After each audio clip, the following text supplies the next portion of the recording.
الحمد لله الذي خلق الإنسان وعلمه البيان. الصلاة والسلام على حبيب الرحمن سيد الإنس والجان صاحب الجود والإحسان سيدنا ومولانا محمد المبعوث بخير الأنام والأديان وعلى آله وأصحابه قلوب الإيمان. أما بعد فأعوذ بالله من الشيطان الرجيم. بسم الله الرحمن الرحيم.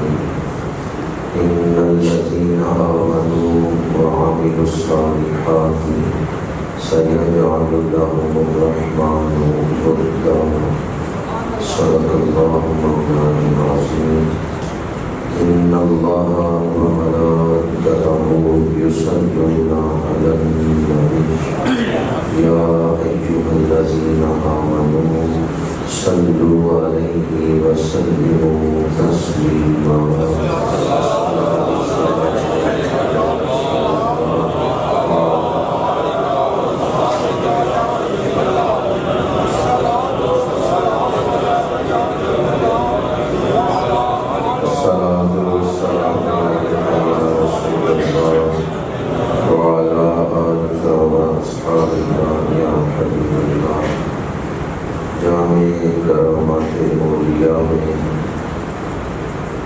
یہ روایت نقل کی گئی ہے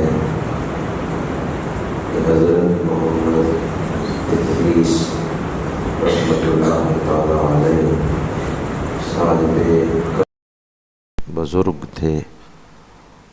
ان کے ہاں فوتیدگی ہوئی اور نماز جنازہ کے بعد جب میت کو دفنایا گیا تو وہ قبر پہ بیٹھ گئے اور مراقبہ کرنے لگے، ذکر کرنے لگے.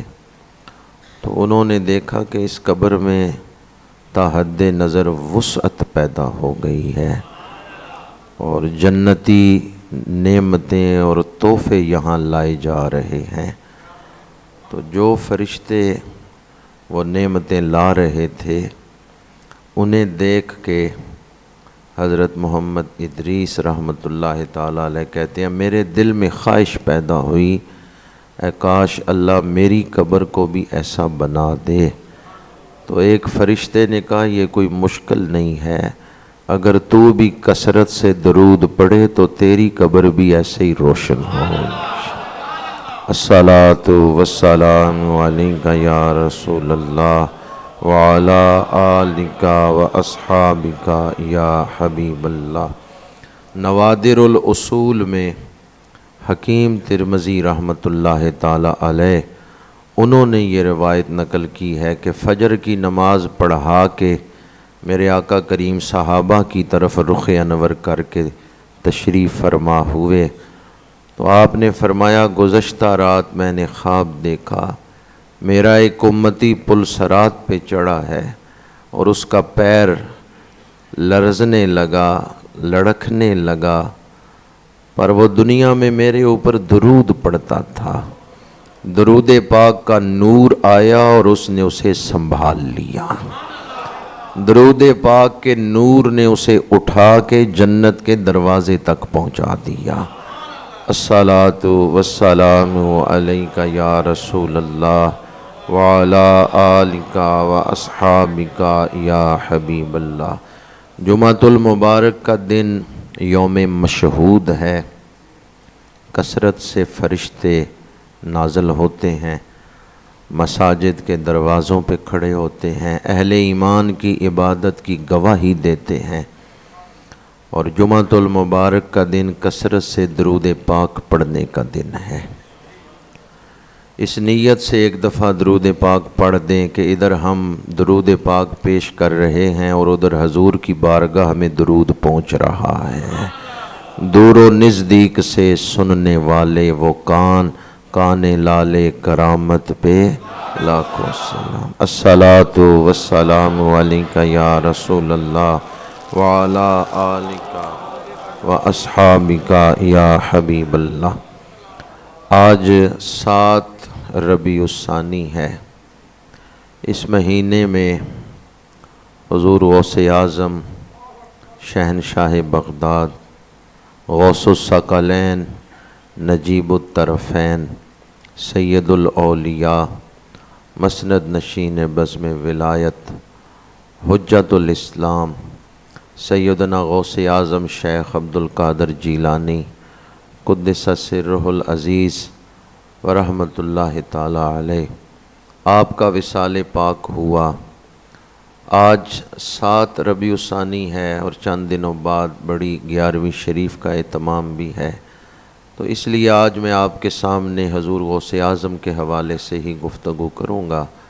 اللہ پاک حق گوئی کی توفیق عطا فرمائے۔ اولیاء کرام کی محبت یہ اللہ تعالیٰ کی بہت بڑی نعمت ہے، یہ اللہ کی خاص نعمت ہے۔ کسی دل میں ولیوں کی محبت پیدا ہو جائے یہ اللہ کا خاص فضل ہے۔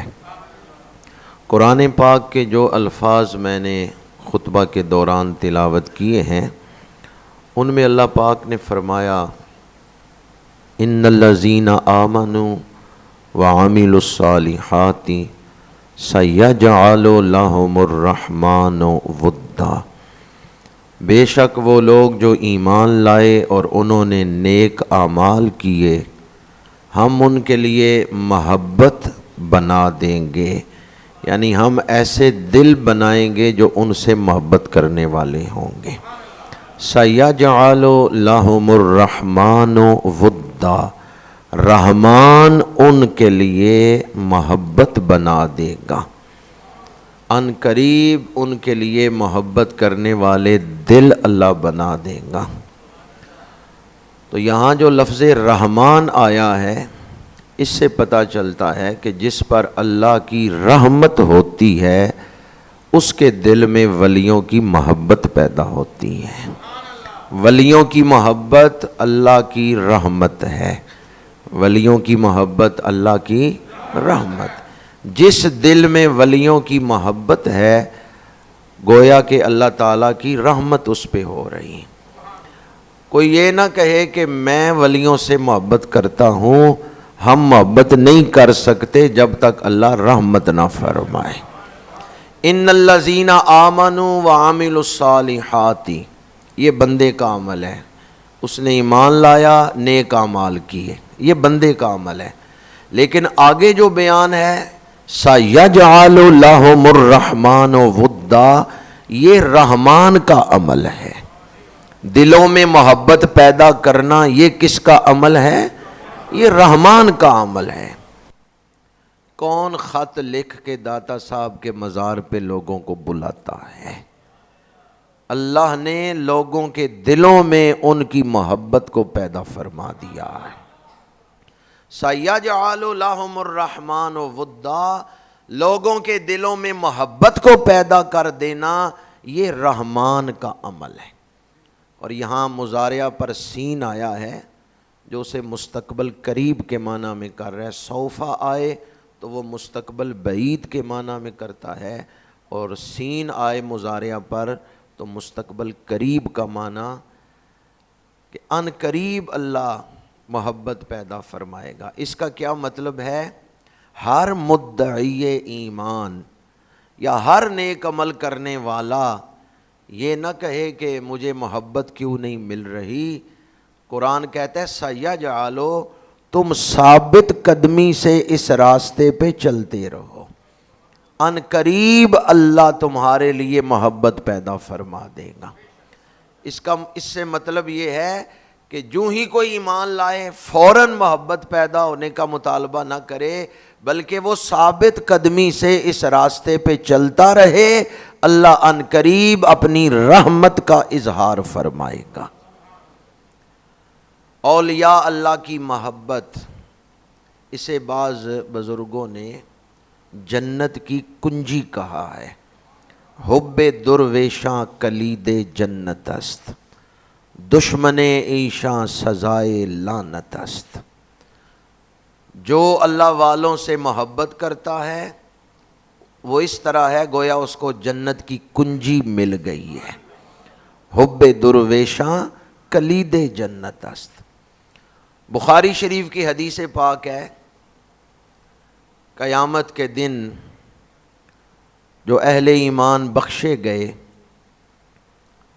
وہ اللہ کی بارگاہ میں دعا مانگیں گے، یا اللہ ہمارے کچھ بھائی ہمارے ساتھ نمازیں پڑھتے تھے، ہمارے ساتھ روزے رکھتے تھے اور ہمارے ساتھ نیک اعمال کرتے تھے، لیکن آج وہ ہمارے ساتھ نہیں ہیں،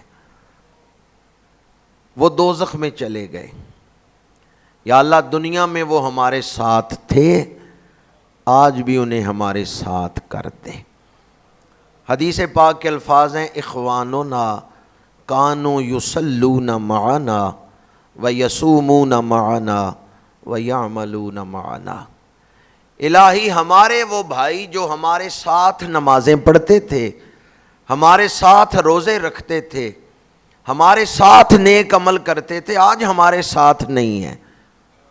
اللہ فرمائے گا اذهبوا فمن وجدتم فی قلبہ مثقال دینار من الایمان فاخرجوہ.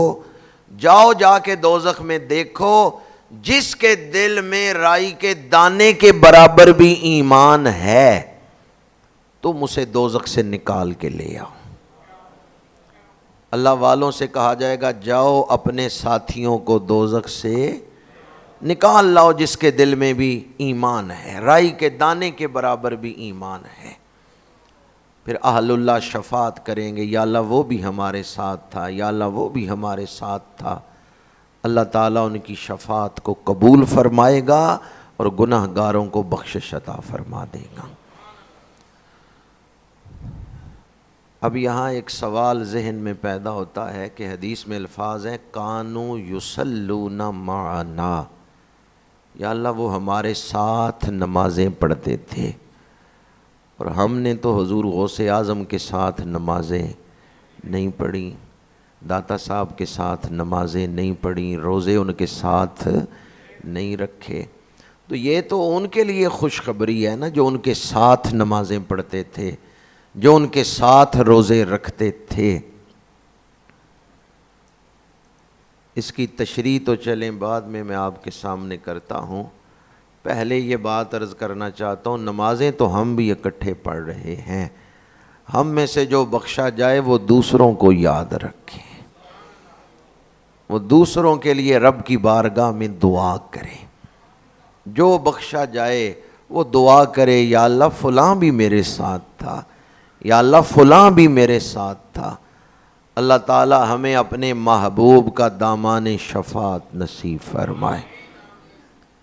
تو اگر کوئی یہ کہے بھئی یہ خوشخبری تو ان کے لیے ہے جو صحابہ کے ساتھ نمازیں پڑھتے تھے، جو تابعین تھے، جو تبع تابعین تھے، یہ ان کے لیے خوشخبری ہے جو اہل اللہ کے ساتھ نمازیں پڑھتے تھے. ہم نے تو داتا صاحب کے ساتھ نمازیں نہیں پڑھیں. تو قربان جاؤں حضور کی رحمتوں پر. میرے آقا کریم نے فرمایا المرء مع من احبا، اور بخاری شریف میں انت مع من احببتا، دنیا میں تو جس سے محبت کرے گا حشر کے دن اسی کے ساتھ ہوگا. ایک ہے ساتھ نمازیں پڑھنا، ساتھ مل کے نیک عمل کرنا، ایک ہے ساتھ مل کے نیک عمل تو نہیں کر سکے پر محبت رکھتے تھے. ہم داتا صاحب کے ساتھ نمازیں تو نہیں پڑھ سکے پر آج ان سے محبت تو رکھ سکتے ہیں، آج ان اہل اللہ سے پیار تو کر سکتے ہیں. شعب الایمان کے اندر حدیث پاک ہے قیامت کے دن ایک گناہگار کو ایک ولی کامل کے ساتھ کھڑا کیا جائے گا. گناہگار کبھی اپنے آپ کو دیکھے گا، کبھی اللہ کے اس ولی کو دیکھے گا. یا اللہ کہاں میں گناہگار، کہاں یہ عظیم المرتبت ہستی. اللہ فرمائے گا ھذا الذی کنت تحبہ فیا، یہ وہی بندہ ہے جس کے ساتھ تو دنیا میں محبت کرتا تھا میری رضا کے لیے. ھذا الذی کنت تحبہ فیا، یہ وہی ولی ہے میرے لیے تو جس کے ساتھ محبت کرتا تھا. دنیا میں ملاقات نہیں ہو سکی، آج یہ میری رحمت ہے، میں تیری ملاقات کروا رہا ہوں۔ جب گناہگار کو غوث پاک کے ساتھ کھڑا کیا جائے گا پھر سما کیسا ہوگا؟ جب گناہگار کو داتا صاحب کے ساتھ کھڑا کیا جائے گا، مل لے تو دنیا میں ان سے محبت کرتا تھا، اس وقت سما کیسا ہوگا؟ اور اس قرب کا سبب کیا بیان کیا؟ محبت۔ ھذا الذی کنت تحبہ فیہ، یہ وہی ہے جس سے تو محبت کرتا تھا میری وجہ سے، یہ وہی ہے جس سے تو میری وجہ سے محبت کرتا تھا۔ ہم لاکھ گناہگار ہیں لیکن ہم اللہ کا شکر ادا کرتے ہیں، اس نے ہمیں اپنے ولیوں کی محبت عطا فرمائی ہے۔ یہ بہت بڑی دولت ہے، ہم اللہ کا شکر ادا کرتے ہیں، اس نے ہمیں صالحین کی محبت عطا فرمائی۔ اولیاء کرام کی محبت کے بڑے فضائل ہیں، میں نے چند ایک آپ کے سامنے قرآن اور حدیث کی روشنی میں بیان کیے، لیکن اس دور میں ایک المیہ ہے کہ بعض ایسے لوگ جو ولیوں کا بھیس اپنا لیتے ہیں۔ امام غزالی نے بھی لکھا ہے، اس دور میں بھی شاید کچھ ایسے لوگ ہوں گے کہ کچھ لوگ ایسے ہیں جن کے اندر وہ احوال نہیں ہیں، لیکن انہوں نے لباس فقیروں والا پہن لیا تاکہ ہمیں بھی وہ عزت مل جائے۔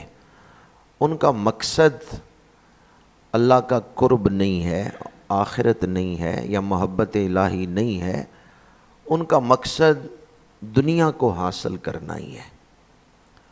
تو قرآن پاک نے جہاں ولیوں کی شان بیان کی ہے، وہاں قرآن نے ولیوں کی پہچان بھی بیان کی ہے۔ اس آیت میں بھی پہلے ان کا کردار بیان کیا ہے، بعد میں ان کی محبت ہے۔ ان الذین آمنوا وعملوا الصالحات، وہ جن کا عقیدہ بھی ٹھیک ہے، عمل بھی ٹھیک ہے۔ کیا کیا ٹھیک ہے؟ عقیدہ بھی ٹھیک اور عمل بھی ٹھیک۔ ان الذین آمنوا وعملوا الصالحات، جن کا عقیدہ بھی ٹھیک، جن کا عمل بھی ٹھیک، ان کے لیے اللہ محبت والے دل بنائے گا۔ اور یہی پہچان ایک اور مقام پر بیان کی، الذین آمنوا وکانوا یتقون، ولی وہ ہیں جو ایمان لائے اور انہوں نے تقوی اختیار کیا، پرہیزگاری اختیار کی۔ ہر دعویٰ کرنے والا ضروری نہیں کہ اپنے دعوے میں سچا ہو، اس لیے قرآن نے معیار بیان کر دیا ہے، جہاں فضائل بیان کیے وہاں معیار بھی بیان کیا ہے کہ ولی کون ہے؟ جس کا عقیدہ بھی ٹھیک ہے، جس کا عمل بھی ٹھیک، جو ایمان لایا اور تقوی اختیار کیا۔ جس کا عقیدہ خراب ہو، اہل سنت و جماعت والا عقیدہ نہ ہو، امام ربانی نے مکتوبات شریفہ میں لکھا ہے، وہ اللہ کا ولی نہیں ہو سکتا۔ جس کا عقیدہ ٹھیک نہیں ہے وہ تو مسلمان ہی نہیں ہے، ایمان والا ہی نہیں ہے۔ قرب الہی تو بڑی اعلیٰ منزل ہے۔ تو دو چیزیں جو ہیں یہ اس آیت میں بطور معیار بیان ہوئیں کہ ان کی طرف دھیان رکھنا، الذین آمنوا وکانوا یتقون، وہ جو ایمان لائے اور انہوں نے تقوی اختیار کیا، ان کا عقیدہ بھی ٹھیک ہے، عمل بھی ٹھیک ہے۔ یہ جو تقوی ہے اس کی 3 مختلف قسمیں مفسرین نے بیان کی ہیں۔ ایمان اور تقوی کے اعتبار سے ایک بات تو یہ یاد رکھیں کہ ولیوں میں سارے ولی ایک درجے کے نہیں ہیں، کوئی بہت بڑے ہیں، کوئی ان سے بھی اونچے ولی ہیں، کوئی پیر ہیں اور کوئی پیرانے پیر ہیں۔ غوث اعظم پیر ہیں یا پیرانے پیر ہیں؟ پیرانے پیر۔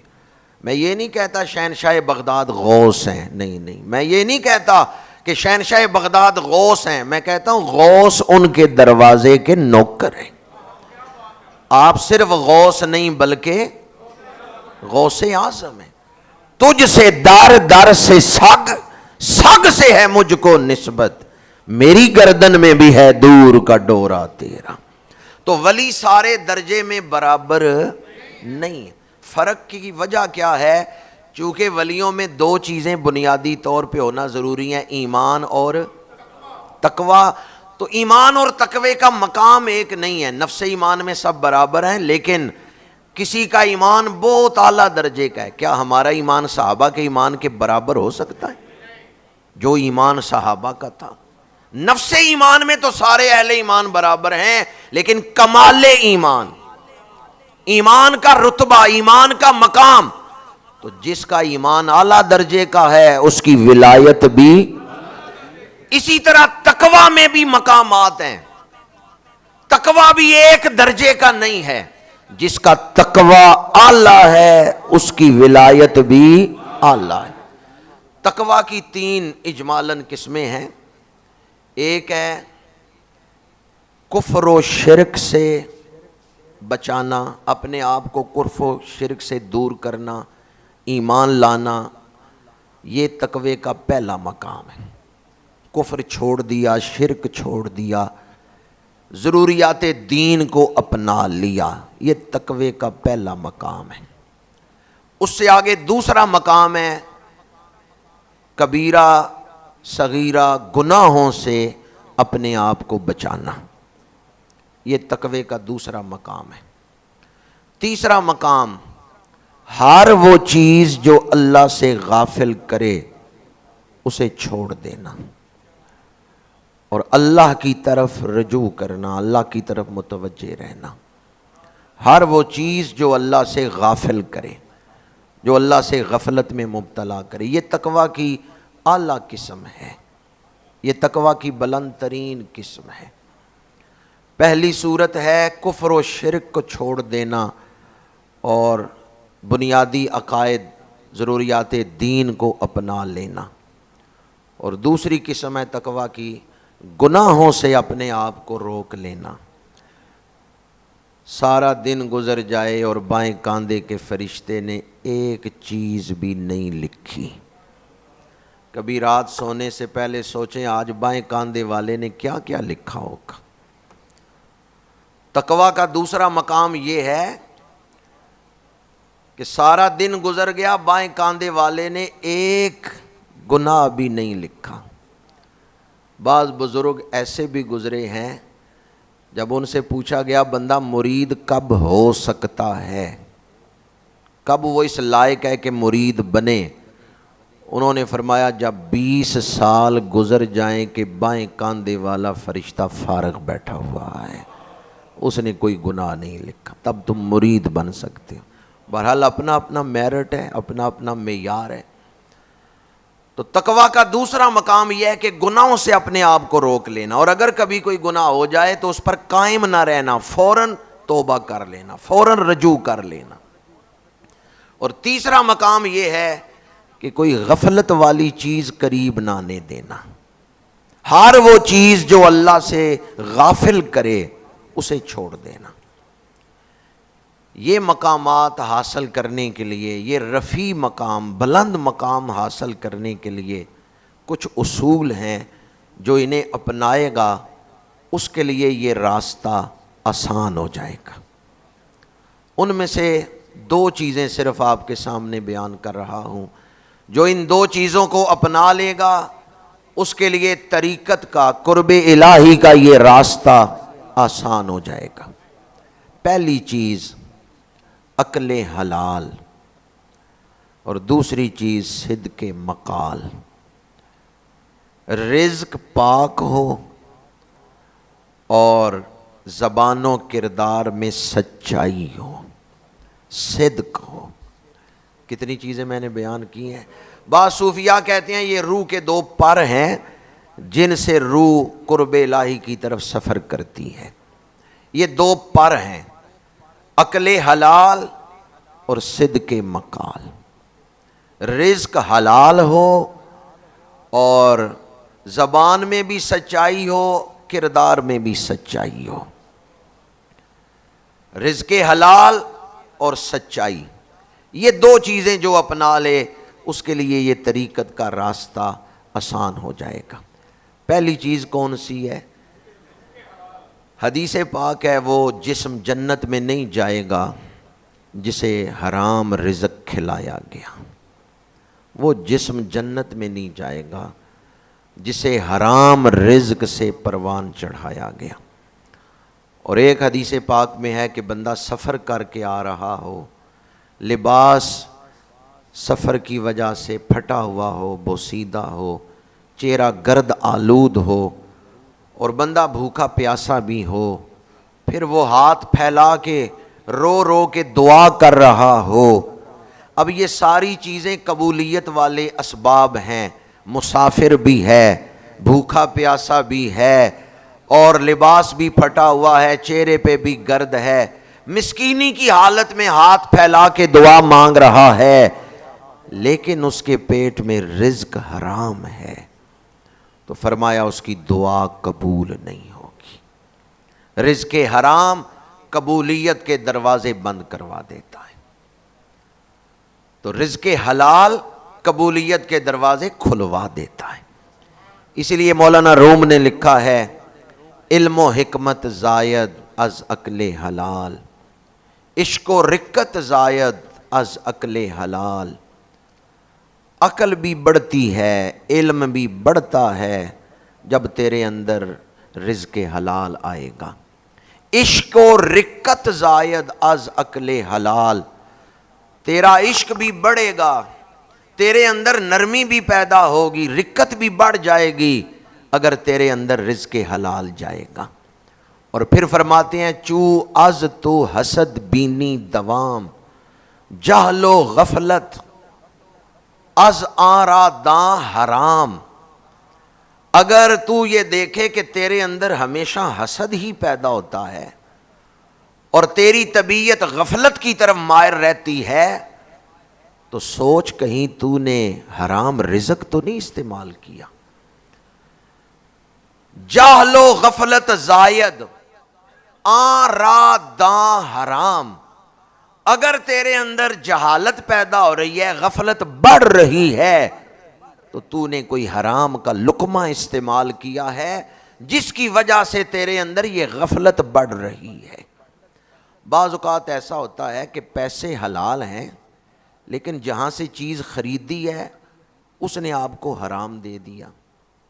مثلاً آج کل مرغی خرید رہے ہیں تو کنفرم ہے کہ زندہ مرغی ہی گوشت آپ کے گھر آیا ہے۔ کئی ایسے ظالم بھی ہیں جو پیسہ کمانے کے لیے مردہ مرغیاں بھی بیچ رہے ہیں، اور میرج حالوں میں تو اس کا کوئی جو ہے وہ یقین سے نہیں کہہ سکتے، ایسے بھی واقعات دیکھے گئے اس ملک میں۔ اس سے بھی بدتر صورتحال رہی ہے، وہ میں بیان نہیں آپ کے سامنے کر رہا۔ ایسے بھی ہوٹل ہیں کہ جہاں غیر مسلموں کی طرف سے گوشت آتا ہے اور کوئی کنفرم نہیں ہے کہ ذبح بھی کیا گیا ہے یا نہیں کیا گیا۔ مولانا روم لکھتے ہیں، جب تیرے اندر حرام جائے گا تیرا دل سخت ہو جائے گا۔ آپ پیسے حلال تھے لیکن آپ نے جو چیز خریدی ہے وہ حلال نہیں تھی، اس وجہ سے بھی دل سخت ہو جاتا ہے۔ تو رزق حلال یہ ایک الگ عنوان ہے، میں تو ولیوں کی شان عرض کرنا چاہتا تھا۔ قرب الہی طریقت کے راستے پر چلتے ہوئے کون سے دو پر ہیں؟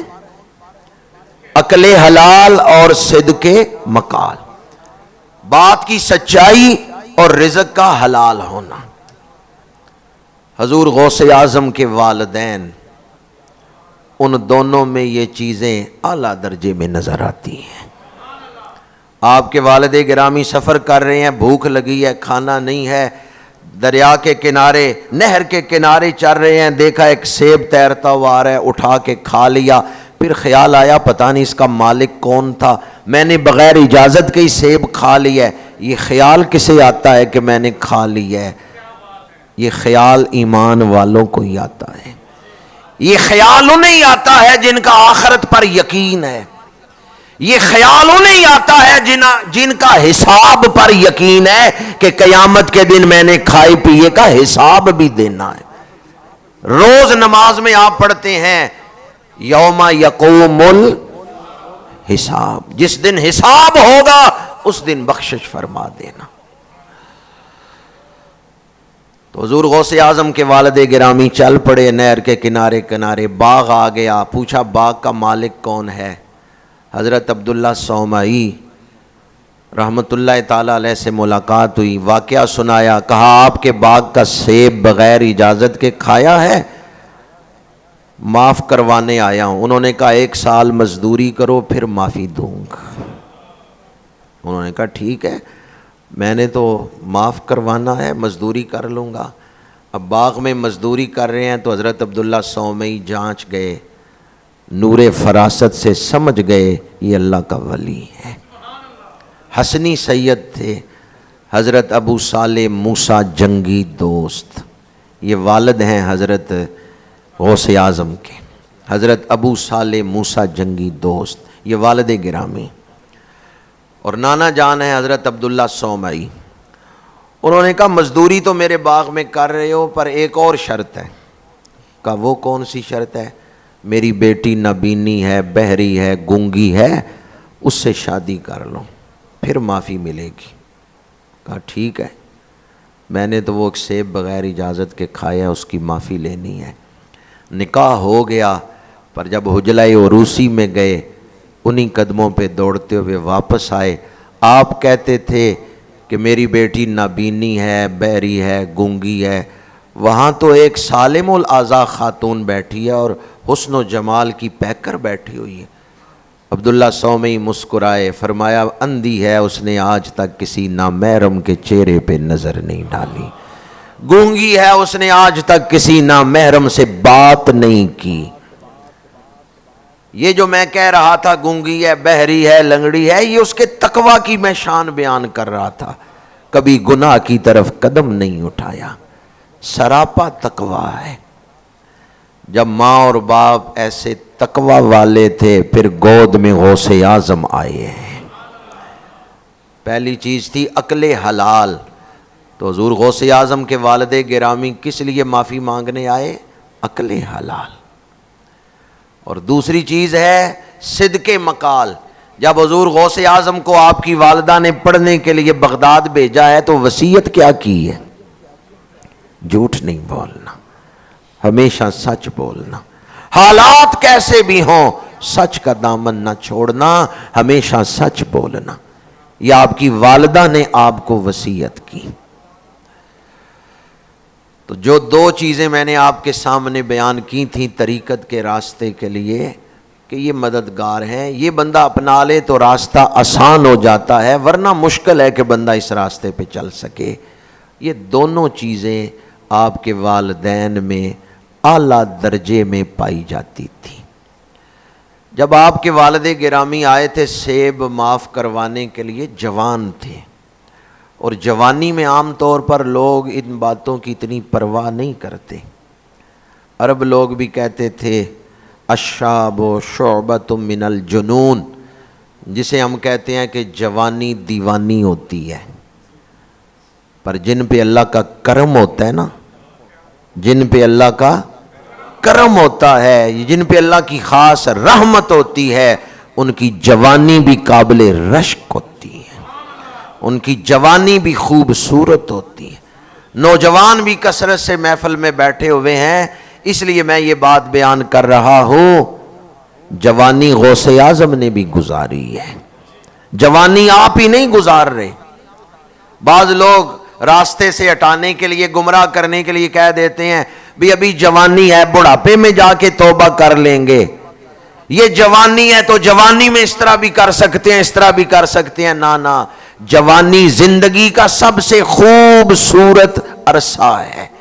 ویسے زندگی میں بچپن بھی ہے، بڑھاپا بھی ہے، جوانی درمیان کا وہ حصہ ہے جس میں صلاحیتیں پورے عروج پہ ہوتی ہیں، جس میں بدن کی استعدادیں پورے کمال پہ ہوتی ہیں، جوبن پہ ہوتی ہیں۔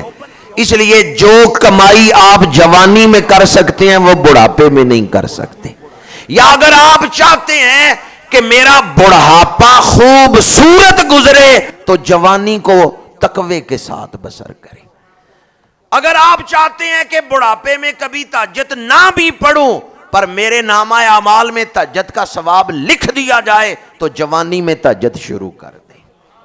بڑھاپے میں اگر بڑھاپے کی وجہ سے کبھی تہجد نہیں بھی پڑھ سکے، حدیث پاک ہے اللہ فرمائے گا فرشتوں میرا بندہ روز تہجد پڑھتا تھا، آج بیماری کی وجہ سے نہیں پڑھ سکا، لکھ دو اس نے تہجد پڑھ لی ہے۔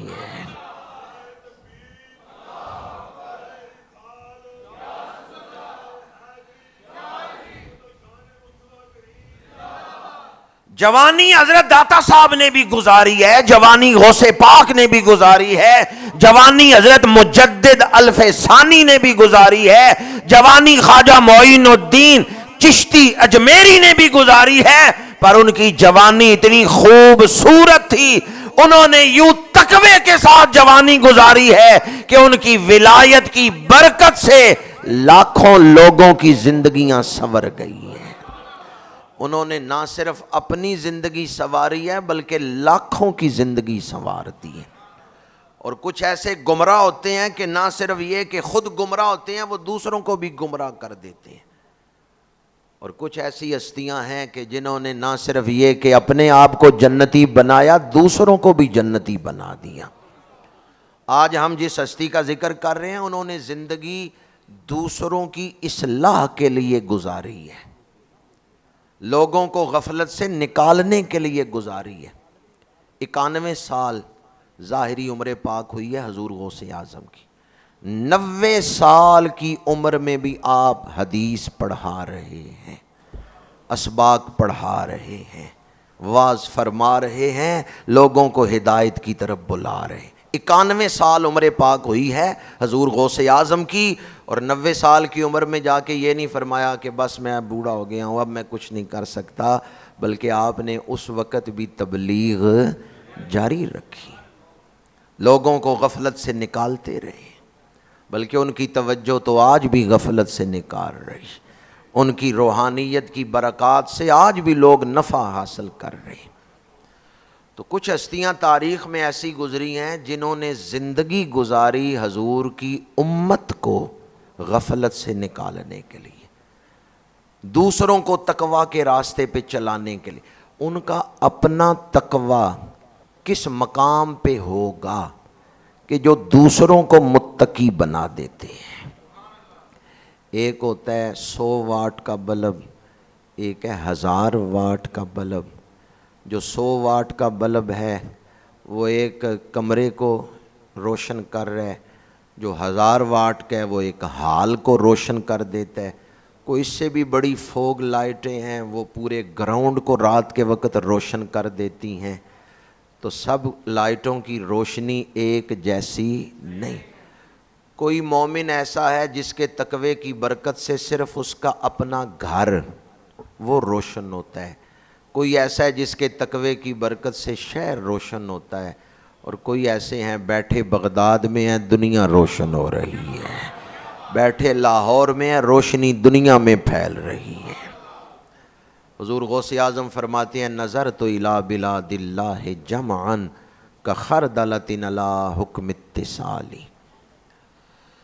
تاریخ میں ایسے بزرگ گزرے ہیں جو ولی تھے لیکن انہیں عوام نے مانا ہے، علماء نے نہیں بیعت کی۔ کچھ ایسے ہیں جن کے پاس علماء جا کے بیعت ہوئے، عوام نہیں گئی۔ کچھ ایسے ہیں جن کے پاس عوام گئی ہے، بادشاہ نہیں گئے۔ لیکن غوث پاک ایسے ہیں کہ زندگی کے تمام شعبوں سے وابستہ افراد آپ کے دروازے پہ آئے ہیں، مفسرین، محدثین، فقہاء، علماء، صوفیاء، سب آپ کے آستانے پہ، اور بادشاہ بھی سائل بن کے آپ کے آستانے پہ آئے ہیں۔ حضور غوث اعظم ایسی ہستی ہیں کہ زندگی کے تمام شعبوں سے وابستہ افراد آپ کی بارگاہ میں سائل بن کے آتے رہے۔ حافظ ابن کثیر انہوں نے البدایہ والنہایہ میں لکھا ہے، امام یافعی جن کی کتاب کی تلخیص حافظ ابن حجر عسقلانی نے کی ہے التلخیص الخبیر، انہوں نے حضور غوث اعظم کی شان میں صفحات لکھے ہیں، آپ کی شان بیان کی ہے۔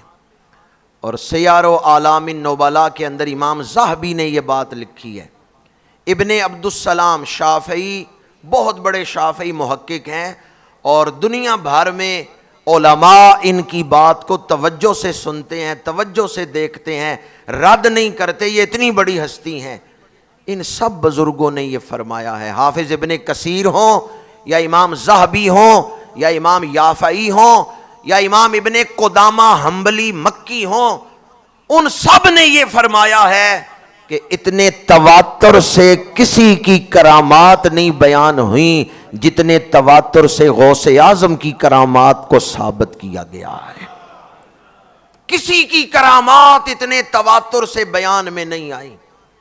یہ جن ہستیوں کے میں نے نام لیے یہ بڑے بڑے علماء ہیں، کوئی حنبلی ہے، کوئی شافعی ہے، کوئی حنفی ہے، لیکن یہ سب کہتے ہیں حضور غوث اعظم دنیا روحانیت میں منفرد ولایت اور مقام کے مالک ہیں۔ میں نے آپ کے فضائل بیان کیے اور ساتھ میں چند ایک اصلاحی گزارشات بھی آپ کے سامنے پیش کی۔ حضور غوث اعظم قدس سرہ العزیز کی زندگی دین حق کی سربلندی کے لیے بسر ہوئی، اور آپ کی سیرت سے ہمیں جو پیغام ملتا ہے، آپ نے جو وصیت کی، آپ نے فرمایا، آپ کی کتابیں پڑھ کے دیکھیں، آپ نے یہ بات لکھی ہے کہ تو جتنی مرضی کوشش کر لے موت کو ٹال نہیں سکتا۔ موت کو ٹال سکتے ہیں؟ حضور غوث اعظم فرماتے ہیں جس سواری پہ تم بیٹھے ہو جتنی مرضی لگامیں کھینچ لو تم اس سواری کو روک نہیں سکتے، یعنی وقت کو گزرنے سے روک نہیں سکتے۔ یا تو سواری کو روک لو، اور اگر نہیں روک سکتے تو وقت جہاں لے کے جا رہا ہے وہاں پہنچنے کی تیاری کر لو۔ ابھی 2 دن پہلے انڈیا میں ایک بڑا امیر آدمی مرا ہے، رتن ٹاٹا، 16,445 کروڑ کا وہ مالک تھا۔ 16,000 کروڑ، کتنی دولت بنتی ہے یہ گھر جا کے حساب کر لیں کہ یہ کتنے ارب بنتے ہیں۔ 16,000 کروڑ 445 کروڑ کا مالک رتن ٹاٹا 2 دن پہلے انڈیا میں مرا ہے۔ دولت موت سے بچا سکی؟ دولت کی کمی تھی، دوائی نہیں تھا لے سکتا۔ 16,445 کروڑ جو اس کی رپورٹ آئی ہے دولت کی، جو خبروں میں نشر کی گئی ہے کہ وہ اتنا بڑا امیر تھا، 16,500 کروڑ کا وہ مالک تھا رتن ٹاٹا، لیکن موت کو دولت سے دور نہیں کر سکا، بچ نہیں سکا۔ شہرت بھی تھی، لیکن کیا شہرت نے موت کو ٹال دیا؟ بڑے بڑے مشہور لوگ ہم نے دیکھے موت کا شکار ہو گئے۔ نہ دولت بچا سکتی ہے موت سے، نہ شہرت بچا سکتی ہے، نہ کوئی تعلق داری بچا سکتی ہے۔ یہ اللہ کا ایسا اٹل فیصلہ ہے، کل نفس ذائقۃ الموت۔ یہ جو 2 دن پہلے انڈیا کا امیر آدمی مرا ہے، یہ ساتھ کیا لے کے گیا ہے؟ وہ 16,500 کروڑ کہاں رہ گئے دنیا میں؟ اور حیرت کی بات یہ ہے اس کی بیوی بھی کوئی نہیں، بچے بھی کوئی نہیں۔ دولت دنیا میں چھوڑ گیا ہے، نہ بیوی ہے نہ بچے ہیں۔ یہ جو رتن ٹاٹا مرا ہے، دولت یہاں چھوڑ گیا، ساتھ کیا لے کے گیا ہے؟ آدمی بہت بڑی غلط فہمی میں ہے کہ دولت میری ہے، مکان میرا ہے، یہ زیورات میرے ہیں، یہ لباس میرے ہیں۔ یہ غلط فہمی ہے کہ یہ سب کچھ میرا ہے۔ میرا وہ ہے جو میرے ساتھ جائے گا، میرا وہ ہے جو قبر میں میرے ساتھ ہے۔ اب میرا خزانہ کیا ہے جو میرے ساتھ جائے گا؟ وہ خزانہ جو میرے ساتھ جائے گا والعصر ان الانسان لفی خسر الا الذین آمنوا وعملوا الصالحات۔ ایمان اور نیک اعمال یہ وہ خزانہ ہے جو قبر میں بھی ساتھ جائے گا۔ ایک بزرگ فرماتے ہیں رب کا انصاف دیکھو، جتنی قبر کی جگہ بادشاہ کو ملتی ہے اتنی ہی غریب کو بھی ملتی ہے۔ وہاں جا کے اب دونوں کیا ہو گئے؟ برابر ہو گئے۔ وہاں اب فرق کیسے ہوگا؟ وہاں فرق ہوگا ایمان اور کفر سے، وہاں فرق ہوگا اعمال کی وجہ سے۔ لوئے لوئے پر لے کڑیے جے تد پانڈا پرنا، شام پئی بن شام محمد کر جاندی نے ڈرنا۔ حضور غوث اعظم نے لوگوں کو غفلت سے نکالا اور آخرت کے ساتھ جوڑا، رب کے ساتھ جوڑا۔ اللہ تعالی ہمیں اس دور کے فتنوں سے محفوظ رکھے، زندگی کے دھوکے سے محفوظ رکھے، اور اللہ تعالی ہمیں فکر آخرت عطا فرمائے۔